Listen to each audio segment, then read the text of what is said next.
The 1994 through 2004 SN95 Mustang. What is it? What does SN95 even mean? Well, obviously it's a Ford Mustang, but more specifically, the fourth generation of Mustang, with the SN95 name being an internal naming code from Ford, which stood for Specialty North American Project 95. Over the years, the SN95 Mustangs have developed a reputation for being a pretty whatever car, with people complaining about things like how ugly the 94 to 98 models looked, and how the 99 facelift didn't do enough to help, or how these cars weigh far too much and make pretty mediocre power. Even with these issues though, and although I've noticed that recently they've been getting slightly more love from people who can appreciate a fun, cheapish car, I'm still convinced that these cars are the most underrated Mustang ever. I just want to show you why. So I'll start with their history and models, and then give you some of the best parts of these cars to prove it. There once was a man from Peru who dreamed he was eating his shoe. He awoke with a fright in the middle of the night to find that his dream had come true. Alright, so we start our little history lesson on the SN95 Mustang at the tail end of production for the third generation Fox body, where by this point Ford had partnered with Mazda and planned to make a front-wheel drive Mustang, but failed after backlash from prospective Mustang buyers who preferred the traditional rear-wheel drive layout that forced a halt on the project. The plans for a front-wheel drive Mustang wouldn't quite die, but instead be turned into the basis for the Ford Probe, which would go on to be produced and remodeled from 1988 to 97. Although Ford engineers were now set on what platform to use for an upcoming Mustang, they now had an issue with funding, because they spent all the money trying to realize the concepts for a front-wheel drive Mustang. You're wrong! You're fucking bored! It probably didn't take too long before this group of resourceful little engineers realized that they could tweak their Fox platform from the at the time current Fox body to fit a completely different body. With the chassis picked, program manager John Coletti would pull for a sportier and muscular redesign, prompting design director Patrick Chavone to incorporate design language from older iconic Mustang models, such as the side scalping and the double bubble interior, along with the iconic triple taillights and galloping Mustang badging and grille. Believe it or not, out of the multiple different designs to be proposed for this new Mustang, the one that would be chosen, codenamed Arnold Schwarzenegger, would be the fat, bubbly one we all know, although some details like the front bumper design would be tweaked a bit.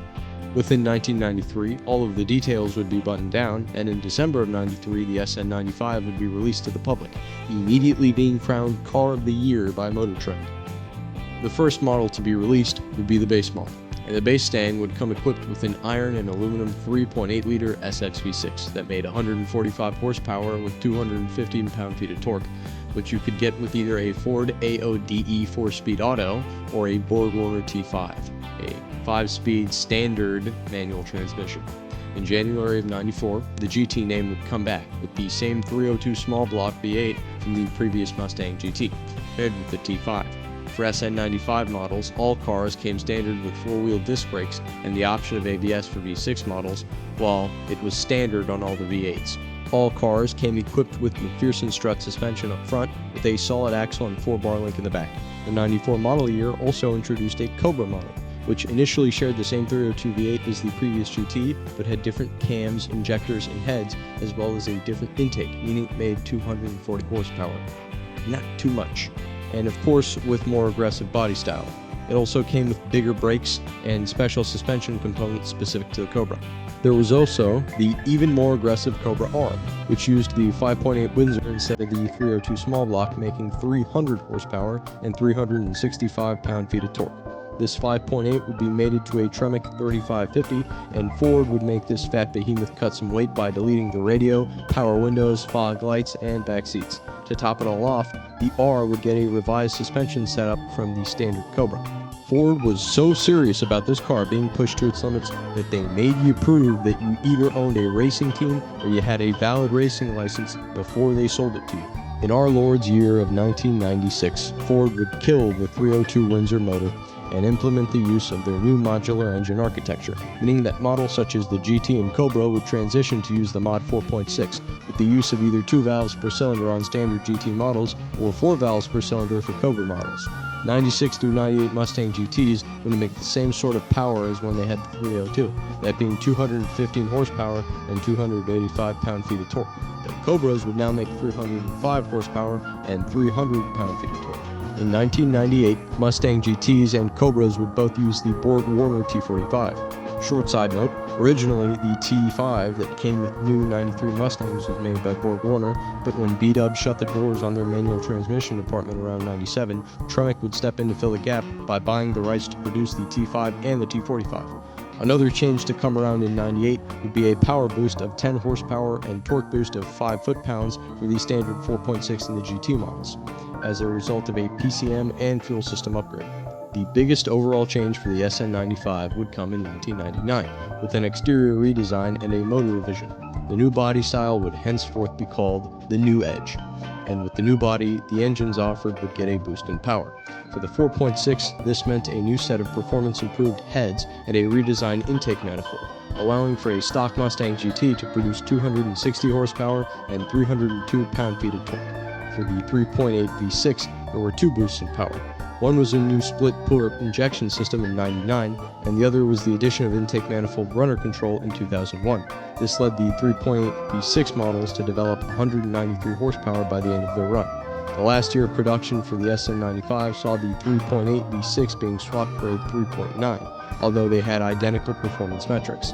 Circling back to the Cobras, 99 would see another bump in performance with an increase to 320 horsepower and 317 pound-feet of torque, as well as new independent rear suspension, although after customer complaints, it was revealed that the actual horsepower numbers were lower than advertised, leading to Ford recalling all previously sold 99 Cobras and halting new production to sort out problems.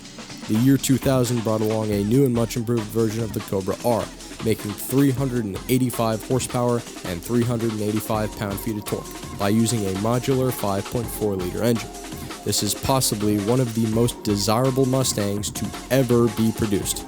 2001 would finally see the 99 Cobras making their advertised 320 horsepower, as well as a change in engine blocks, with the new engine blocks being produced in the Windsor aluminum plant instead of at the Texid Italian factory.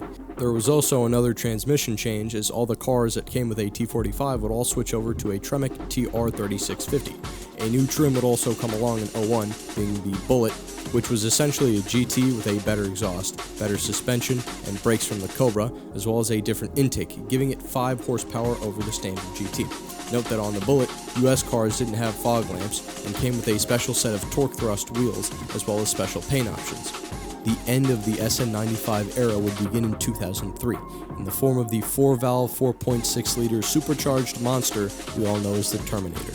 This beast would be rated at 390 horsepower and 390 foot-pounds of torque, and would feature an Eaton M112 Roots-type supercharger slapped onto a 4-valve 4.6 that now featured an iron block instead of an aluminum one, as well as a partially redesigned front end and rear bumper, spoiler, and special wheels for the last 2 years.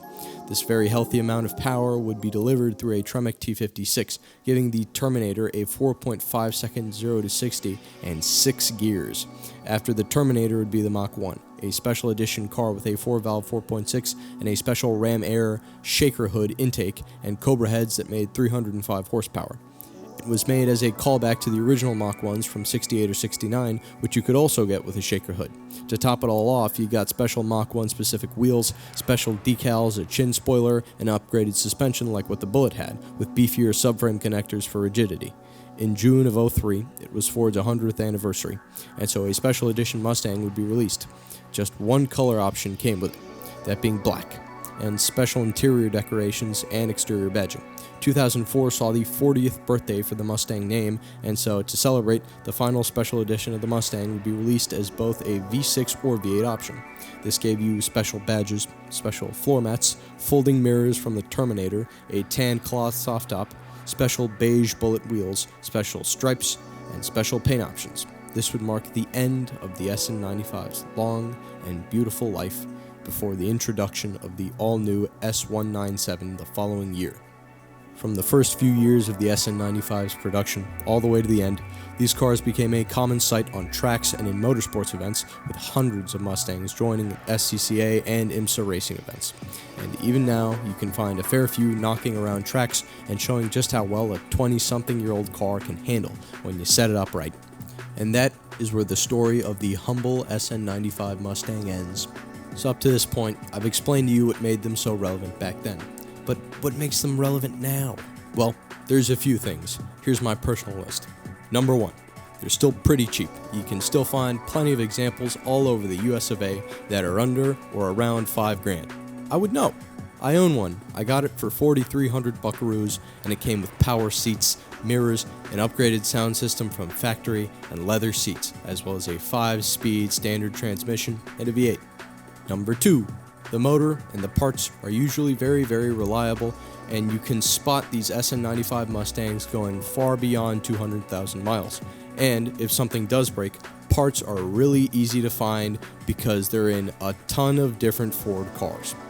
Number 3, if you really can't stand the motor in this thing, the engine and transmission are really easy to swap. Obviously, for more extreme swaps, there are some caveats, but you can swap a 5.4 from a truck into a completely stock Mustang with the stock K-member and the stock motor mounts. There are countless other swaps that fit because of just how much space there is in that big engine bay. Number 4. Although getting more horsepower obviously costs a good chunk of change, and the base power ranges from only 215 horsepower to 260 for GT models, the 4.6 block has been said to withstand about 500-ish horsepower, although 450 is a safer bet, and you can read all of this stuff on forums that have been going for years. Forced induction is usually the way to go in this case because it's cheaper to slap a turbo kit on a 4.6 and make upwards of 350 horsepower than it is to build one out naturally aspirated. Number 5. There are plenty of manual examples still for sale or on the road, and the transmissions that came in these cars are usually pretty robust. In my case, the stock clutch is said to handle right up to 300 horsepower, and the trans itself, which is a TR3650, is rated for a maximum 360 pound-feet of continuous input torque. Number 6. Even the V6 models handle relatively well, and obviously the handling climbs the ladder of quality with each trim level. Number 7. I can't say that the New Edge is the best looking car ever, but I can say that it's definitely growing on a lot of people, so yes, it does look good, and you can make it look really good with only a few exterior additions, like a Mach 1 chin spoiler, a different hood, and a grille delete kit. Paint correction is a good choice also, but it depends on how worn your paint is to begin with. And my final reason, these cars are relatively practical. You get a big trunk as well as 2 back seats.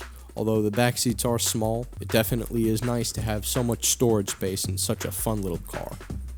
So overall, I think it's a pretty fair statement to say that even the earlier SN95 cars get a little bit more hate than they really deserve. I've fallen in love with mine, even if what I really wanted was an 05 Stang. I don't think I regret buying it, even if it gives me trouble. I guess what I'm saying is, I really like these cars, and I think you should too. And if you've watched this video all the way up to now, I really do thank you, and I'll see you around some other time.